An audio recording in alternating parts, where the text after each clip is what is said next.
выполняете, вас по ходу будут подправлять. Поняли?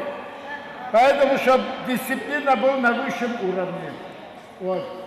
Тренера у нас все классные, хорошо разбираются в борьбе, и они вам будут все объяснять. Перед началом мастер-класса обязательная разминка. Тренеры по очереди показывают приемы и захваты каждому спортсмену. Среди именитых борцов и сегодняшних наставников мастер спорта по вольной борьбе Джабраил Барахоев, в 2010 году в составе российской сборной, ставший серебряным призером чемпионата Европы. Мы будем проводить каждую неделю, у нас есть план проводить такие учебно-тренировочные схватки каждую неделю.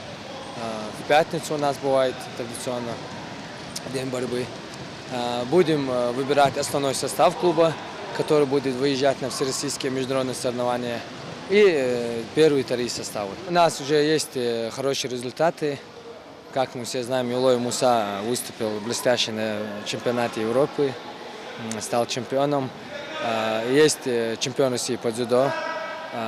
Маленькие ребята вольной борьбы хорошо выступают на этих всероссийских соревнованиях.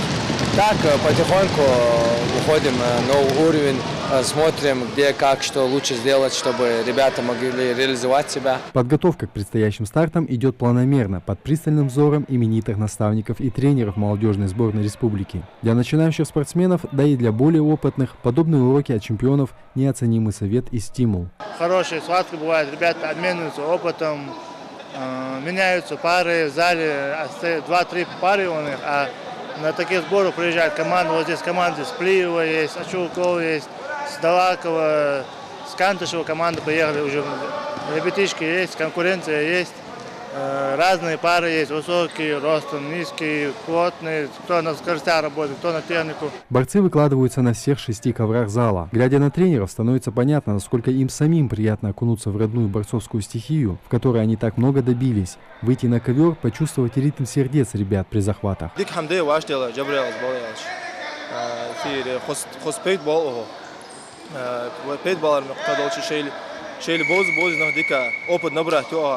Разные клубы жмеешь, хавашкита, далеко юрбы, плангуртырбы, экажурбы, разные хавашкита, хозбол ба, хозбол дауа, опыт набрать тоже. Можно только порадоваться за подрастающую смену борцов в Ингушетии, тренирующихся в таких отличных условиях. Нам же остается ждать и надеяться на успешное выступление как молодежной, так и главной сборной республики по вольной борьбе. Харон Аздоев, Адам Далаков, Новости 24.